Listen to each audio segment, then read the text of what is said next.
Hi ಎಲ್ರಿಗೂ welcome back to my YouTube channel. ಎಲ್ಲರೂ ಹೇಗಿದ್ರ? ಎಲ್ಲರೂ ಚೆನ್ನಾಗಿದ್ರೆ ನಾನು ಕೂಡ ತುಂಬಾ ಚೆನ್ನಾಗಿದ್ದೀನಿ.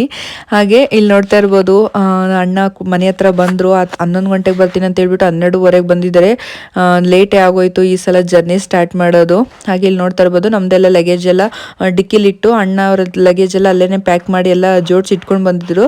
ಇವಾಗ ನಮ್ಮ ಮನೆ ಹತ್ರ ಬಂದಿದ್ರಲ್ಲ, ಸೊ ನಮ್ಮಮ್ಮ ಪಿಕಪ್ ಮಾಡ್ಕೊಂಡು ಹೋಗೋಕ್ಕೆ. ಹಾಗಾಗಿ ನಮ್ಮ ಲಗೇಜ್ನೆಲ್ಲ ಇಟ್ಬಿಟ್ಟು ಇಲ್ಲಿ ನೋಡ್ತಾ ಇರ್ಬೋದು, ಇವಾಗ ನರೇಶ್ ಅವರು ಹಿಂದೆ ಕುತ್ಕೊತಾ ಇದ್ದಾರೆ, ಅಣ್ಣ ಮುಂದೆ ಕುತ್ಕೊಂತಾರೆ ಡ್ರೈವಿಂಗ್ ಅವರ ಸೀಟ್ ಪಕ್ಕ.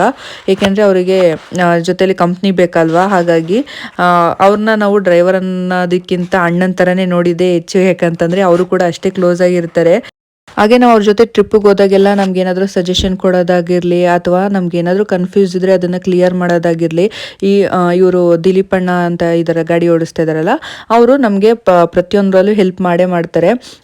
ಸಲನೂ ಕೂಡ ತುಂಬ ಚೆನ್ನಾಗಿ ನಮ್ಗೆ ಯಾವುದ್ಯಾವುದು ಗೊತ್ತಿರಲಿಲ್ಲ, ಹಾಗೆ ಪ್ಲೇಸ್ಗಳಿಗೆ ಯಾವುದ್ಯಾವುದು ನಿಯರ್ ಇದೆ ಕವರ್ ಮಾಡೋದಾಗಿರಲಿ ಎಲ್ಲನೂ ಕೂಡ ನಮಗೆ ಚೆನ್ನಾಗಿ ತೋರಿಸ್ಕೊಂಡು ಬಂದರು. ಹಾಗಾಗಿ ನಮ್ಮಣ್ಣ ಈ ಸಲನೂ ನೀವೇ ಬರಬೇಕು ಅಂತ ಹೇಳ್ಬಿಟ್ಟು ಅವ್ರ ಕೆಲಸಗಳಿದ್ದನ್ನೆಲ್ಲ ಕ್ಯಾನ್ಸಲ್ ಮಾಡಿಸಿ ಅವ್ರನ್ನ ನಮ್ಮ ಜೊತೆ ಕರ್ಕೊಂಡು ಬಂದಿದ್ದಾರೆ.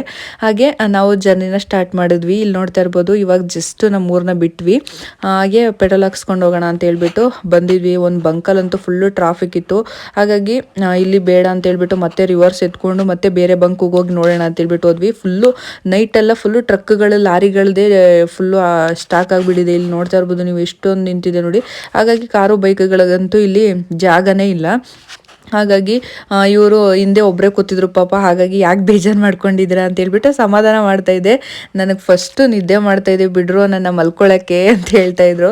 ಯಾಕಂದರೆ ಅವರು ನೈಟ್ ಶಿಫ್ಟ್ ಹೋಗಿ ಸ್ವಲ್ಪ ಕೆಲಸ ಮಾಡ್ಕೊಂಡು ಬಂದರು. ಹಾಗಾಗಿ ಜಾಸ್ತಿ ನಿದ್ದೆ ಮಾಡಬೇಕು ಅಂತ ಹೇಳ್ತಾಯಿದ್ರು. ಜರ್ನಿ ಮಾಡಬೇಕಾದ್ರೆ, ಟ್ರಿಪ್ಗೆ ಹೋಗ್ಬೇಕಾದ್ರೆ ಕಣ್ಣು ತುಂಬ ನಿದ್ದೆ ಮಾಡೋದೆಲ್ಲ ಸುಳ್ಳು ಬಿಡಿ. ಹಾಗಾಗಿ ಅದನ್ನೇ ಹೇಳ್ಕೊಂಡು, ಇಲ್ಲಿ ನೋಡಿ ನನ್ನ ಮಗ ಡ್ರೈವಿಂಗ್ ಸೀಟಲ್ಲಿ ಕುತ್ಕೊಂಡ್ಬಿಟ್ಟಿದ್ದೇನೆ. ಅಮ್ಮ ನಾನು ಡ್ರೈವಿಂಗ್ ಮಾಡ್ತೀನಿ ಅಂತ ಹೇಳ್ಬಿಟ್ಟು ನಮ್ಮ ಅಣ್ಣ ಇಲ್ಲೇ ಫುಲ್ ಟ್ಯಾಂಕ್ ಹಾಕ್ಸ್ಕೊಂಡು ಹೋಗೋಣ ಅಂತ ಹೇಳ್ಬಿಟ್ಟು ಪೆಟ್ರೋಲ್ ಎಲ್ಲ ಹಾಕಿಸ್ತಾ ಇದ್ರು. ಹಾಗೆ ಅಕ್ಕ ಕೂಡ ಫುಲ್ ನಿದ್ದೆಲಿದ್ರು.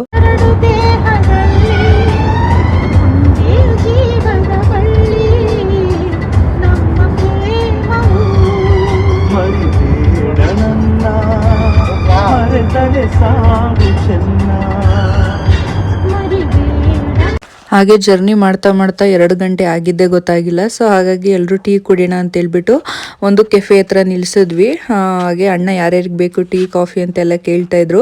ನನಗೂ ಟೀ ಬೇಕು ಅಂತ ಹೇಳಿದೆ. ಹಾಗೆ ಮಕ್ಕಳಿಗೆಲ್ಲ ಬಿಸ್ಕೆಟು, ಅವರಿಗೆ ಏನು ತಿಂತಾರೆ ಅದನ್ನು ಕೊಡಿಸ್ಬಿಟ್ಟು ನಾವೆಲ್ಲ ಟೀ ಕುಡಿತಾ ಇದ್ವಿ. ಹಾಗೆ ಸ್ವಲ್ಪ ಹೊತ್ತು ಮಾತಾಡಿಕೊಂಡು ಮೀಟಿಂಗ್ ಮಾಡ್ಕೊಂಡು ನಿಂತಿದ್ವಿ. ಇಲ್ಲಿ ಎಲ್ಲರೂ ಕೂಡ ಎದ್ದಿದ್ವಿ 2 ಗಂಟೆಯಲ್ಲಿ. ನೋಡ್ತಾ ಇರ್ಬೋದು, ಟೀ ಅಂತೂ ತುಂಬಾ ಚೆನ್ನಾಗಿ ಮಾಡಿದ್ರು ಈ ಕೆಫೆಯಲ್ಲಿ. ಚೆನ್ನಾಗಿತ್ತು ಅಂತ ಹೇಳ್ಬಿಟ್ಟು ಅವರಿಗೂ ಕೂಡ ಹೇಳಿದ್ವಿ, ಟೀ ತುಂಬ ಚೆನ್ನಾಗಿ ಮಾಡಿದ್ರು ಅಂತ ಹೇಳ್ಬಿಟ್ಟು. ಹಾಗೆ ನಮಗೆ ಸ್ವಲ್ಪ ಸ್ನ್ಯಾಕ್ಸ್ಗಳೆಲ್ಲ ತಗೊಂಡು ಇನ್ನು ಹೋಗ್ತಾ ಬೇಕಾಗುತ್ತೆ ಅಂತ ಹೇಳ್ಬಿಟ್ಟು. ಈ ಸಲ ಟ್ರಿಪ್ಪಲ್ಲಿ ನನಗೆ ಏನು ತುಂಬ ಖುಷಿಯಾಗಿರೋದು ಅಂತ ಅಂದರೆ, ನಾನು ಮೊದಲನೇ ಸಲ ರಾಯರ್ನ ನೋಡೋಕೆ ಹೋಗ್ತಾ ಇರೋದು. ನಿಜವಾಗ್ಲೂ ಒಂದು 3-4 ಇಯರ್ಸಿಂದ ಅನ್ಕೊತಾ ಇದ್ದೀನಿ ನಾನು, ರಾಯರ್ ಸನ್ನಿಧಾನಕ್ಕೆ ಹೋಗಬೇಕು, ಅಲ್ಲಿಗೆ ಹೋಗ್ಬಿಟ್ಟು ಬರಬೇಕು, ರಾಯರ್ನ ನೋಡಬೇಕು. ಆಮೇಲೆ ನಾನು ಅಲ್ಲಿಂದ ಒಂದು ರಾಯರ್ನ ಫೋಟೋ ತೊಗೊಂಡು ಬಂದು ಮನೇಲಿ ಪೂಜೆ ಮಾಡಬೇಕು. ಆಮೇಲೆ ಗುರುವಾರ ಪೂಜೆನ ನಾನು ಸ್ಟಾರ್ಟ್ ಮಾಡಬೇಕು ಅಂತ ಹೇಳ್ಬಿಟ್ಟು. ಇಷ್ಟು ವರ್ಷ ಆದ್ರೂ ಕೂಡ ನನಗೆ ಹೋಗೋಕ್ಕೆ ಆಗಿರಲಿಲ್ಲ. ಬಟ್ ಇವಾಗ ನಾನು ನಿಜವಾಗ್ಲೂ ಸಡನ್ನಾಗಿ ಪ್ಲ್ಯಾನ್ ಮಾಡಿ ಸಡನ್ನಾಗಿ ಹೋಗ್ತಾ ಇದ್ದೀನಿ. ಎಷ್ಟು ಖುಷಿ ಆಗ್ತಿದೆ ಗೊತ್ತಾ. ರಾಯರು ನನ್ನ ಕೂಗು ಕೇಳಿಸ್ಕೊಂಡ್ರೆ ಏನೋ ಕರ್ಸ್ಕೊಂಡ್ಬಿಡ್ತಾ ಇದ್ದಾರೆ ಇಷ್ಟು ಬೇಗ. ಹಾಗೆ ಇಲ್ಲಿ ನೋಡಿ, ಫೋಟೋ ತಗೊಂಡು ಒಂದು ಗ್ರೂಪ್ದು ಇಲ್ಲಿಂದ ಮತ್ತೆ ಜರ್ನಿನ ಸ್ಟಾರ್ಟ್ ಮಾಡಿದ್ವಿ. ಹಾಗೆ ಇದು ನಾನು ನೋಡಿರಲಿಲ್ಲ, ಫಸ್ಟ್ ಟೈಮ್ ನೋಡ್ತಾ ಇರೋದು. ಕಿಯಾ ಕಂಪ್ನಿ ಕಾರು ಮ್ಯಾನುಫ್ಯಾಕ್ಚರ್ ಮಾಡ್ತಾರಲ್ಲ, ಅದು ಕಂಪ್ನಿ ಅಂತ. ಇದು ಎಷ್ಟು ದೊಡ್ಡದಿದೆ ಅಂದರೆ ಸುಮಾರು ಒಂದು 2 ಕಿಲೋಮೀಟರ್ ಅಷ್ಟುದ್ದ ಇದೆ. ನೋಡ್ತಾ ಇರ್ಬೋದು ನೀವು. ನಾನು ಸ್ಟಾರ್ಟಿಂಗ್ ಸ್ವಲ್ಪ ಇದು ಮಾಡಿಬಿಟ್ಟೆ, ವಿಡಿಯೋ ಮಾಡೋಕ್ಕಾಗಲಿಲ್ಲ. ಬಟ್ ಇಲ್ಲಿಂದ ಮಾಡ್ತಾ ಇದ್ದೀನಿ ನೋಡಿ, ಎಷ್ಟು ದೊಡ್ಡದಿದೆ. ಬಟ್ ಮುಂದೆ ಗ್ರೌಂಡ್ ನೋಡಿ ಎಷ್ಟು ಚೆನ್ನಾಗಿದೆ, ಲೈಟಿಂಗ್ಸ್ ಎಲ್ಲ ನಿಜವಾಗ್ಲೂ ಒಂಥರ ಚೆನ್ನಾಗಿತ್ತು.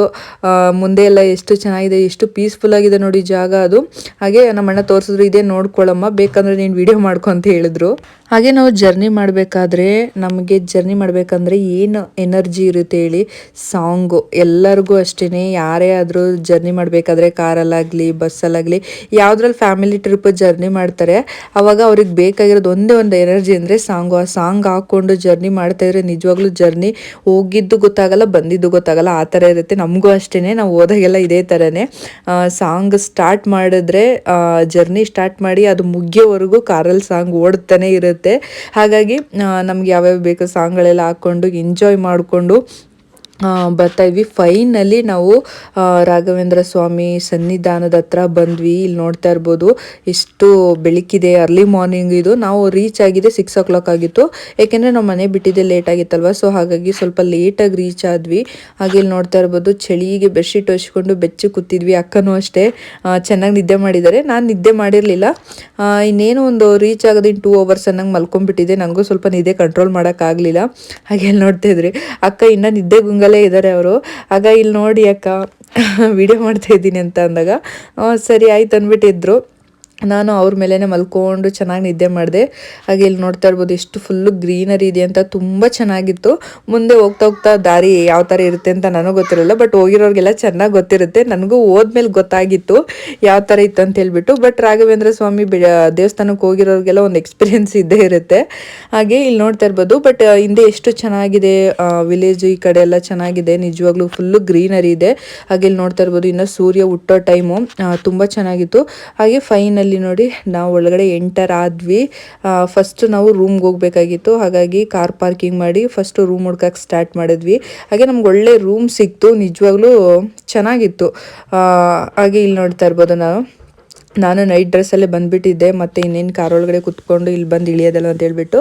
ಆಮೇಲೆ ನೋಡಿ ನಾನು ಆ ಥರ ಇದ್ದೆ, ಆಮೇಲೆ ಈ ಥರ ರೆಡಿ ಆದೆ ದೇವಸ್ಥಾನಕ್ಕೆ ಹೋಗೋಕ್ಕೆ ಅಂತ ಹೇಳ್ಬಿಟ್ಟು. ನಂದು ಇದು ಲೆಹೆಂಗಾ ಹಸ್ಬೆಂಡ್ ಕೊಡಿಸಿದ್ದು ಮದುವೆ ಟೈಮಲ್ಲಿ, ನೋಡಿ ಇನ್ನೇ ಇಷ್ಟು ಚೆನ್ನಾಗಿ ಇಟ್ಕೊಂಡಿದ್ದೀನಿ ಅಂತ ಹೇಳ್ಬಿಟ್ಟು. ಹಾಗೆ ನನ್ನ ಔಟ್ಫಿಟ್ ಇವತ್ತು ರಾಘವೇಂದ್ರ ಸ್ವಾಮಿ ಸನ್ನಿಧಾನದಲ್ಲಿ ಈ ಥರ ಹಾಕ್ಕೊಂಡಿದ್ದೆ. ಹಾಗೆ ನೋಡಿ ಫಸ್ಟ್ ಟೈಮ್ ಹೋಗ್ತಾ ಇರೋದು, ನನಗೆ ಖುಷಿ ತಡೆಯೋಕ್ಕಾಗ್ತಾ ಇಲ್ಲ ಒಳಗಡೆ ಯಾವ ಥರ ಇರುತ್ತೆ ಏನಂತ. ಏಕೆಂದರೆ ಮೊಬೈಲಲ್ಲಿ ನೋಡಿದ್ದು, ಟಿ ವಿಯಲ್ಲಿ ನೋಡಿದ್ದು, ಫಸ್ಟ್ ಟೈಮು ಲೈವಾಗಿ ಹೋಗ್ತಾ ಇರಬೇಕಾದ್ರೆ ಏನೋ ಒಂಥರ ಖುಷಿ. ಯಾವ ಥರ ನೋಡಿದ್ದೆ ನಾನು ಎಲ್ಲ ಸೇಮ್ ಅದೇ ಥರ ಇದೆ ಅಂದ್ಕೊಂಡು ನನ್ನ ಹಸ್ಬೆಂಡ್ ಹತ್ರ ಮಾತಾಡ್ಕೊಂಡು ಹೋಗ್ತಾ ಇದ್ದೆ. ಇಲ್ಲಿ ನೋಡ್ತಾ ಇರ್ಬೋದು ಜನ ಅಂತೂ ತುಂಬ ಜನ ಬಂದಿದ್ದರು. ನಾವು ರೀಚ್ ಆಗಿದ್ದೆ ಮಂಗಳವಾರ ಬೆಳಗ್ಗೆ. ಮಂಗಳವಾರನೂ ಕೂಡ ಎಷ್ಟೊಂದು ಜನ ಇದ್ದಾರೆ, ನೀವು ನೋಡ್ತಾ ಇರ್ಬೋದು.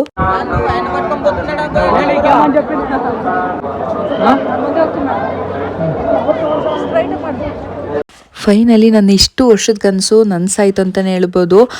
ಗುರು ರಾಘವೇಂದ್ರ ಸ್ವಾಮಿಗಳ ದರ್ಶನ ಮಾಡಿ ನನಗಂತೂ ನಿಜವಾಗ್ಲೂ ತುಂಬಾ ಖುಷಿ ಆಯಿತು.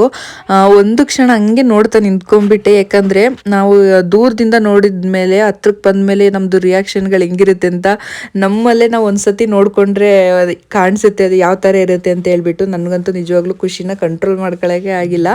ಯಾಕಂತಂದರೆ ಗುರು ರಾಯರನ್ನ ನಂಬಿ ಜೀವನದಲ್ಲಿ ಮುಂದೆ ಬಂದಿರೋರನ್ನ, ಹಾಗೆ ಜೀವನದಲ್ಲಿ ಅವ್ರ ಕಷ್ಟಗಳನ್ನ ನೀಗಿಸ್ಕೊಂಡಿರೋರನ್ನು ಕೂಡ ನಾನು ನೋಡಿದ್ದೀನಿ, ನೀವು ನೋಡಿದ್ದೀರ. ಅದೊಂದು ನಂಬಿಕೆ. ಯಾಕಂತಂದರೆ ನಾವು ಎಷ್ಟು ದೇವ್ರನ್ನ ನಂಬ್ತೀವೋ, ದೇವರು ನಮಗೆ ನಾವು ಎಷ್ಟು ನಂಬಿ ಪೂಜೆಗಳೆಲ್ಲನೂ ಮಾಡ್ತೀವೋ. ಕೆಲವ್ರು ಹೇಳ್ತಾರೆ ಪೂಜೆ ಮಾಡಿದ್ರೆ ಏನು ಬರುತ್ತೆ, ನಂಬಿಕೆ ಇಟ್ಟರೆ ಏನಾಗುತ್ತೆ ಅಂತ. ದೇವ್ರಿಲ್ದೇ ನಾವು ಇಲ್ಲ. ಈಗ ಕೆಲವರೆಲ್ಲ ದೆವ್ವನ ಎಷ್ಟು ನಂಬ್ತಾರೋ, ಹಾಗೆ ನಾವು ದೇವ್ರನ್ನೂ ಕೂಡ ನಂಬಲೇಬೇಕಲ್ವಾ. ದೇವ್ರು ನಾವಿದ್ದೀವಿ ಅಂತ ಅಂದಮೇಲೆ ದೇವರೇ ಇರಲ್ವ ಹೇಳಿ. ಎಷ್ಟೋ ಜನ ರಾಘವೇಂದ್ರ ಸ್ವಾಮಿ ಮೇಲೆ ನಂಬಿಕೆ ಇಟ್ಕೊಂಡಿಲ್ದಿರೋರು ಇದ್ದಾರೆ, ನಂಬಿಕೆ ಇಟ್ಕೊಂಡಿರೋರ ಬಗ್ಗೆ ಮಾತಾಡಿರೋರು ಇದ್ದಾರೆ. ನಾನು ಸುಮಾರು ಜನನ ನೋಡಿದ್ದೀನಿ. ಬಟ್ ನನಗಂತೂ ನಿಜವಾಗ್ಲೂ ರಾಘವೇಂದ್ರ ಸ್ವಾಮಿಗಳ ಮೇಲೆ ತುಂಬಾ ನಂಬಿಕೆ ಇದೆ.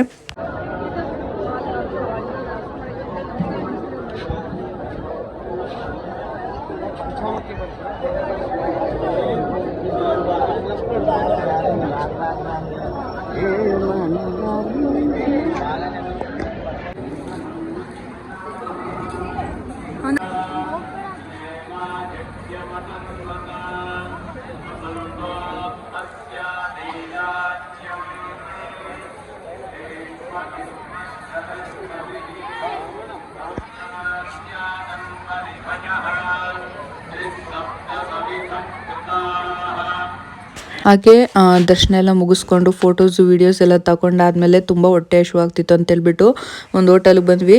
ತುಂಬಾ ಚೆನ್ನಾಗಿತ್ತು. ಊಟದಲ್ಲಂತೂ ಎಷ್ಟು ಚೆನ್ನಾಗಿತ್ತು ಗೊತ್ತಾ.